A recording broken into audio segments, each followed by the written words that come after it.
Hello and welcome. My name is Abigail Borello with Sparkle and Shine Guidance.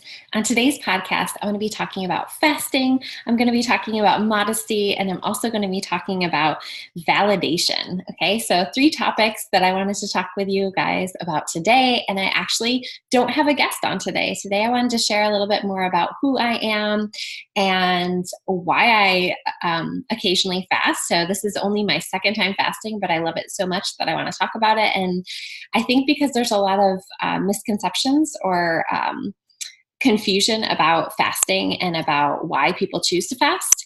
So I want to talk about that. I also want to talk about sexual modesty. And this kind of, I feel like, goes hand in hand, not all the time, but sometimes with extroversion versus more introverted personalities. But I also want to talk about the mystery involved in sexual attraction. And then finally, validation and how this plays in with modesty and extroversion and the desire for validation, especially that women face, but I know that men have it too. So we're going to jump right in, and I'm going to start with talking about fasting. So I don't even know how long I fasted the first time, but last spring, I think it was a 5-day fast. I did a 5-day fast, and because the experience was so alarming to me and so beautiful and had so many ups and downs tied into it, I really wanted to talk about it more. And because I hadn't heard anybody talk about the things that I was experiencing, and I know that I'm very sensitive and I know that I'm very intuitive, so I don't know if it's unique to me, but I wanted to talk a little bit about fasting and why I do it. And I also want to say that with anything, right, it's always good to first trust your intuition, also to get medical advice. I am not a medical practitioner. I don't give medical advice, but I'm just speaking from my experience in fasting. So I had the intention to do a whole lot of research ahead of time going into my first fast, but I didn't actually do much. And the truth is that you can't expect to think that much or to make good choices when you're actually on the fast. So it's really good to plan it ahead of time. And that's one thing I will say that I did much better this time than I did last time. And so planning ahead is key. Planning what you're going to consume, how you're going to prepare it. I remember trying to put my juicer together as I was already in the fast. And I was like, I ended up putting it together wrong, and the juice was going everywhere. And it was this huge mess to an already confused mind. So this also ties into limiting your choices in everyday life, but especially when you're doing a fast, you really want to limit the amount of decisions that your brain has to make. So putting things together, having a routine, having an idea of how you're going to, cope with the ups and downs, okay? And more so how you're going to cope with the downs. So I say that going through a fast for me was like experiencing the whole gamut of every emotion known to man, woman. And so it's really good to have support in that. So the other advice that I would give besides planning is to have a buddy going in. If this isn't possible, that's okay. But it doesn't even matter if the person lives close by you, if you can communicate with them. Texting saved my life in terms of succeeding with the fast, because I was able to be like, oh man, I'm hitting a lull, And at the same time, to be silly, because what I realized is there was this immense amount of joy and comedy that came into my life too with doing the fast. So I feel like it was every emotion tied in there. And it's really good to have someone to experience that with and to share with. So especially your first time, it's good to have a buddy going in. It's good also to you don't need to get details from them, because if they end up caving, they might not want to tell you, and you don't want to have that affect your mindset. So they don't need to tell you details, but you can just collaborate on how crazy this experience is. Another unexpected thing that I experienced that I don't know if it's normal or that everybody experiences is feeling taller. I felt taller. I was walking around, I'm like, wow, I have really long legs. I like these. And I don't know if everyone experiences that, but just like an altered sense of your body and your awareness of your body. And so that was exciting and fun to experience. Not a ton of hunger pains, which is most people would expect those. On the first day, yes, maybe. But once you get into the second day, you'll find periods. What I found was periods where I'm like, I should be doing something. I should be eating. I didn't eat. I forgot to eat, because in my day-to-day life, sometimes I do forget to eat. And so I'm like, oh, I got to eat lunch. This is important. I've got to keep that brain going.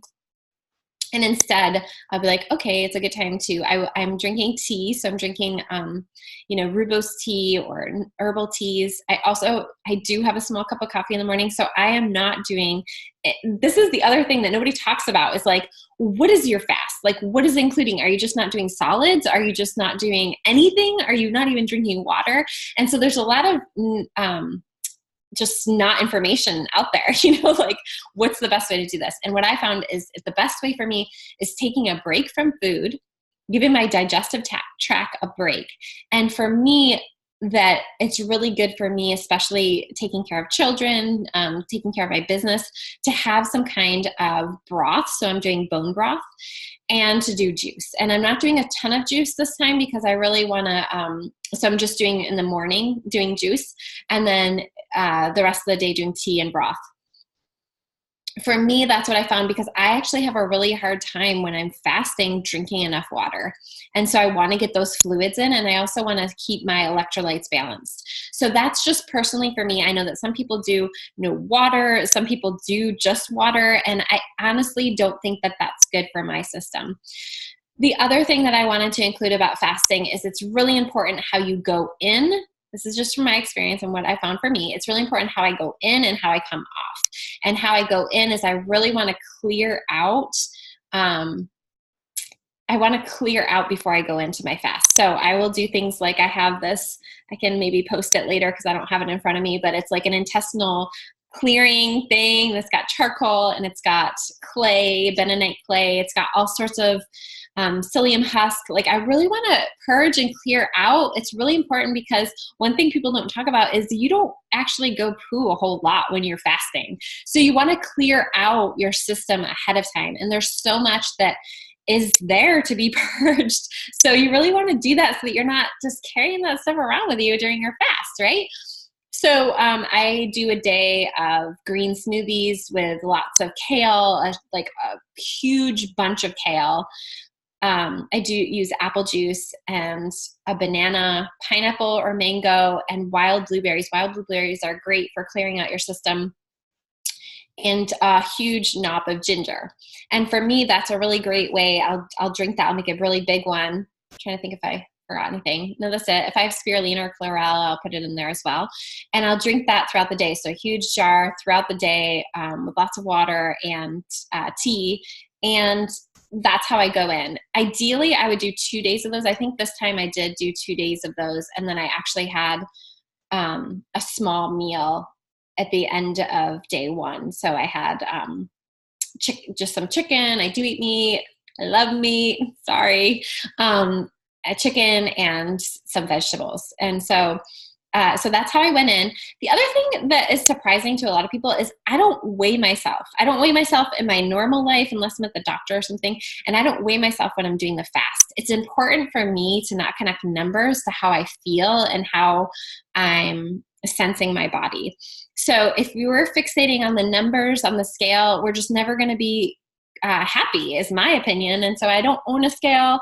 I don't weigh myself. However, if that's something that's important to you, I would kind of encourage you to look at why. For me, doing the fast, especially that first day, yesterday was so hard. I made my kids lasagna and blueberry muffins. I don't know why, but one of my kids asked me to make lasagna and the other one asked me to make blueberry muffins. And I was like, sure, that's great. That's fine.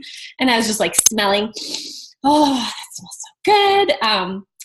And for me personally, as an entrepreneur, as someone who really pushes myself to excel, to not be stagnant, it's really important for me to have these small milestones that I meet. So that can be a hike. That can be, writing, like I'm doing my astrology school. That can be my astrology school.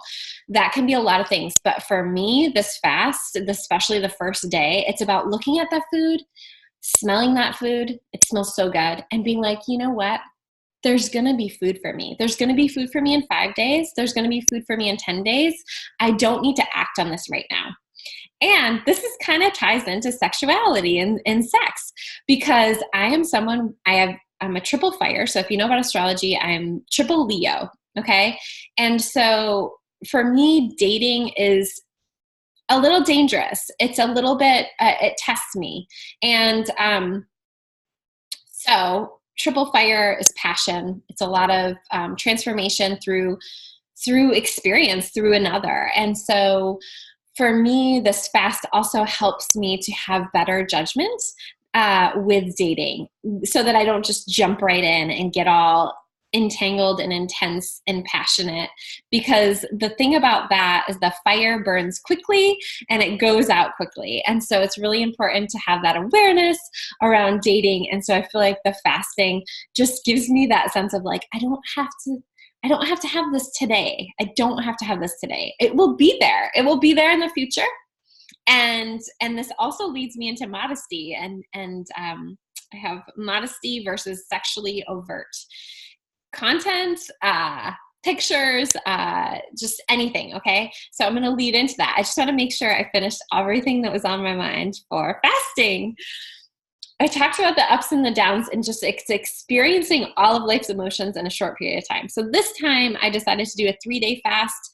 I may or may not extend that, but in my own mind, I have to be clear that I'm only doing this for a short period of time for my brain to be able to agree with it. And yesterday, do you know what I told myself yesterday? Yesterday said, I'm just doing this for today. I don't even care if I eat tomorrow. I'm just doing this for today, because the first day is the hardest for me. So I had to lie to myself. Now on today, I'm like, oh, I could keep going. I could do this for a while. And I don't know that I will feel that way tomorrow. So that's why I say the 3-day thing. And then for me, I can always decide to extend it, or, the other option is to just really slowly come off of it. So I talked about going in, how it's important to clear out. Well, guess what? When you reintroduce food, it goes through your system really quickly, really grotesquely. And so you want to make sure that you're eating something that is easy to digest. So I will probably reintroduce and go back to my green smoothie to come back off, or I will just eat a banana and see how I feel. Chew it up really good. So you want to slowly reintroduce food. And I will say that even in that time period, I'll probably also do the clearing powder that I have. I love the brand. I'm going to say it wrong if I try to tell you. So I'm just going to post a link. I think it's like Warrior People or something. And they have lots of different supplements, but one of them that I love is just their intestinal clearing. Now, why I fast, since it's, for me, it's not just about, challenging myself and making myself learn to be patient and learn to not get instant gratification.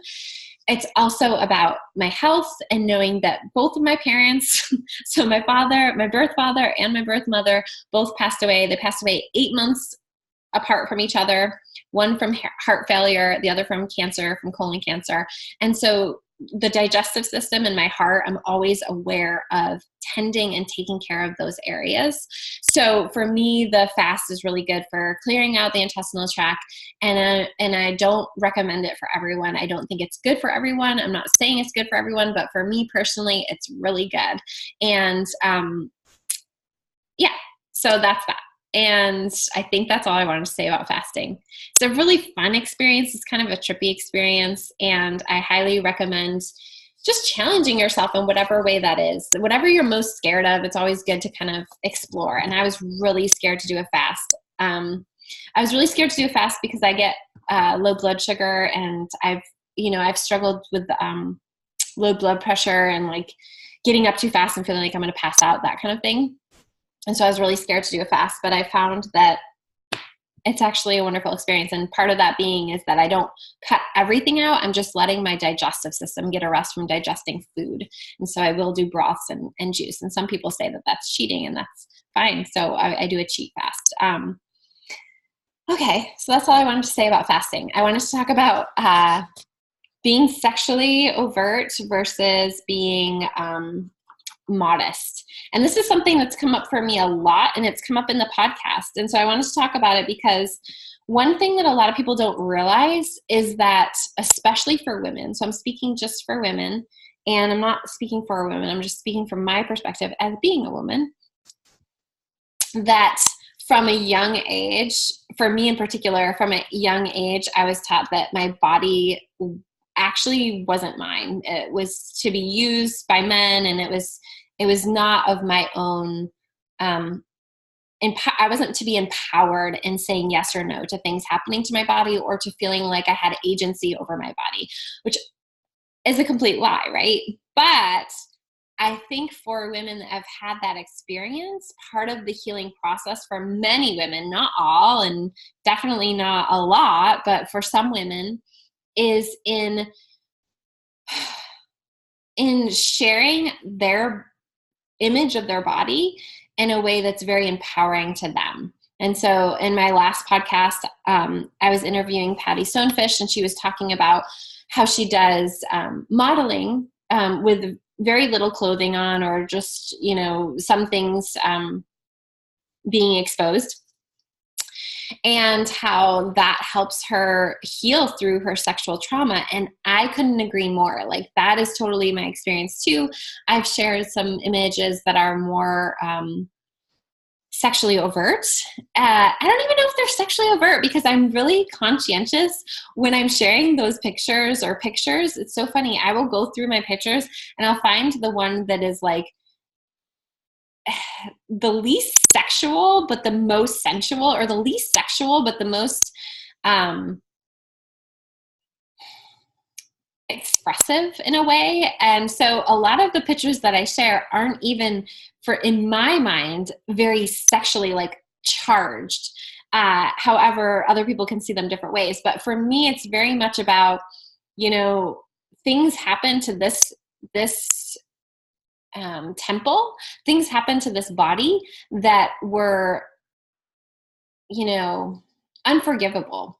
And that doesn't mark this body as a body that is unforgivable. This body is very forgivable, and this body is mine, and I can do what I want with it, and I can share what I want with it. And so for me, very much the sexual, or being sexually overt with images and just how I move about in the world. Like, the other thing that I've come to realize is that I can try to hide who I am as a sexual person, or I can be in ownership of myself as a sexual person. One of my favorite speakers, who actually has passed on, she stood up in front of the audience, and she was like, I knew God didn't want to waste all this juiciness. And it was just it just so spoke to my heart of so many of us, especially those of us who have had trauma, or have had sexual assaults, or who have had experiences where they are made to feel shame about having a juicy body. There is a sense that they should be hiding it away, that it's really important. It doesn't mean that you have to be sexually overt. It doesn't mean that you have to do anything, but it means that we should try to understand why people are hiding, and that maybe there's something that, if we were just all honest about being more comfortable in our sexuality, that we could actually be freed up in a large way. So this is a lot of what this podcast was about for me, starting this podcast, and also just the work that I do. So if you guys don't know my backstory, I was a childbirth educator from when I was 20, I think I was 25. So my first child was born when I was 25. And I started training to be a childbirth educator at 25. And I remember I would go teach these classes of women that were, most of them, the majority, 99% of them, were older than me. They were in their 30s. And I was teaching these classes. And I noticed very quickly that people, usually talk about, in childbirth class, they just snooze, like fall asleep, and all the guys fall asleep. Well, I noticed that everybody was like alert and awake and wanting to talk about these things. And part of that was that I had a higher acceptance level of talking about the sexuality of birth, the sensuality of birth, the sensuality of being a parent, of what a baby needs from us. And that really perks people's interest because it's real. It's real and it's raw. And part of the problem, especially with sexual abuse in this country of children, is that we don't want to talk about things. We don't want to talk about the realness of life. And we don't want to normalize sexuality so that we can see what's abnormal in sexuality, what's accepted and what's not accepted. And I think that's a huge problem. And I think that there's so much freedom to be explored within sexuality with adults as adults, that if that is more of our normal conversations, there's not as much taboo, that we'd have a lot less of this very unhealthy, toxic shadow side of sexuality, of being an animal, right? And so this podcast is all about how to be a healthy animal and not an unhealthy animal. So for me, this idea of, so I wanted to talk about my backstory. So that's part of it. So I was teaching childbirth ed, and I've taught, so basically from like 2007 to 2018. No, 2017. So 10 years. So 10 years I taught childbirth ed, and I was a doula. I would go to births. And so my experience in that is just really getting comfortable talking in front of groups about women's orgasms, about women's needs as sexual beings, as sensual beings, and for partners as well, and partner sexual needs and emotional needs. And that was something that everybody's so surprised that men have emotional needs, right? So it was really interesting to me, and I noticed that I really love talking about this topic.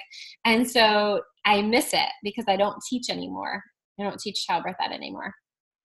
And I do my business is teaching astrology and teaching intuitive development, and then also doing individual readings for people. So sometimes, actually a lot of times it comes up, and I do have different meditations and things that I will share with people that are very, about sex and about masturbation, about cultivating that chi and cultivating that energy for yourself. But I wanted to do this podcast because I want to bring it to a larger audience, and I want to share more about sexuality and sensuality in a way that's empowering not just to women, for men too.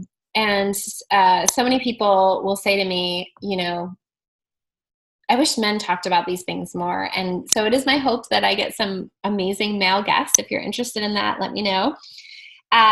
So I wanted to move on. So talking about modesty and sexual aversion, I think there is something too, though, that's amazing about modesty. And I was talking to a friend, and she brought up this, that she would love to hear me talk, or, hear, not me, but like people talk about modesty, and looking at in other cultures, like in Egypt or something, how she was saying that she was talking to a friend who was a midwife there, and a midwife is someone who delivers babies, and how these women are all, garbed up, and many of them underneath that are all done up and like fancy stuff happening under there.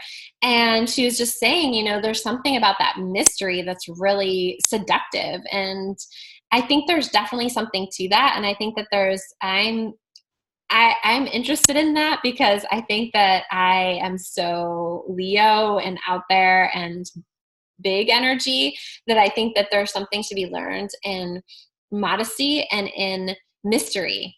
So I don't think I'll get there ever in this lifetime, but if you are someone who is interested in this and wants to talk to me about it, I would love to hear your insight and your questions or comments.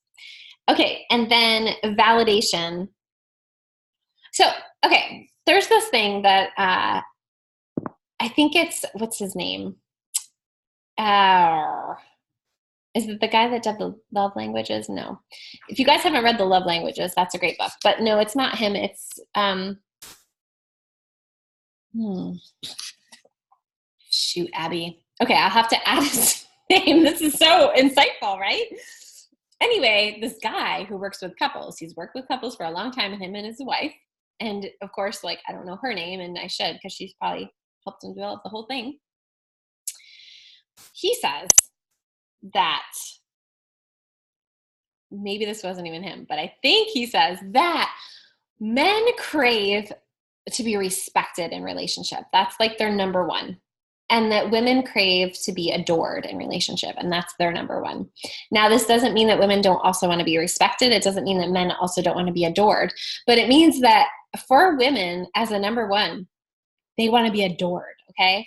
And if you think about long-term relationships, it's not very likely that your person is going to A, adore you like forever, or B, respect you forever.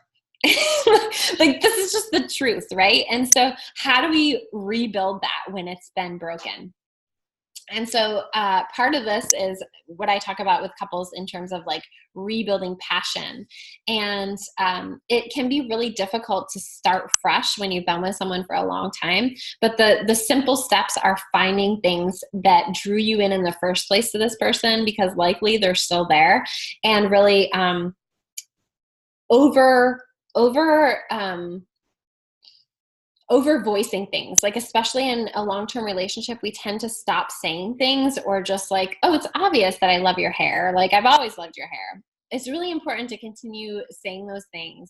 And it doesn't mean that you have to over adore someone or over show them that you respect them, for a long period of time, but it does mean that you have to continually come back to that. It's like a revisiting, like, oh yeah, you do appreciate that about me. Good. I needed to hear that because it's been a while since I've heard that. Okay. So it doesn't need to be over the top, but it does need to be there. And so this is just a belief. It doesn't mean you have to subscribe to this, but there is something I feel like with women, especially, and this is, we could talk about like daddy issues, where women have this overactive drive, especially when they're not focused on other things. So if their primary focus is on being a partner, well, I think that's a problem, but I know that's not reality. I think that's just me. But if their main motive in life is to be a good partner, or to be a good mate for someone, then ultimately I believe that you're setting yourself up for failure. Okay. And the reason I believe that is because the adoration has to come from within. And that means really being devoted to yourself first. So that's my belief. And I believe that women that are like that have less need for that validation and that adoration. It doesn't mean that it's not there. I think it's there for everyone.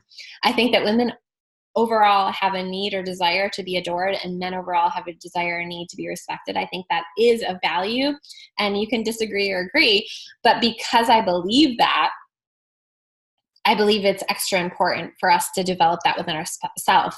So for men, it would be, how can I respect myself more? What would it look like? And then really looking at, like, even if it's a small thing that you did that day, like, I really respect that I went for that run, even though I really wanted to lay on the couch and like jerk off or something. So, not that there's anything wrong with that either, but, and for women, it's about that inner adoration. Like, women tend to be hyper aware of their bodies, and men tend to be hyper aware of women's bodies. So it's the setting themselves up for failure. And so it's one of those things for women, that learning to have that inner adoration, however that looks for you. Maybe it's starting a small garden. Maybe it's like starting so simple, where you're taking the focus off of your body, off of the way you look, and more onto how you feel. And when you start to feel yourself being happy and being involved in something that is outside of just caring how you look or how you're perceived by others, you're going to notice that you do adore yourself more. And then you're going to sparkle more, and there's going to be this kind of twinkle in your eye, and then people are going to start actually adoring you. So it's just this weird thing and the same thing when I was talking about men with respect. Like, once you start respecting yourself, you're going to notice other people respecting you too.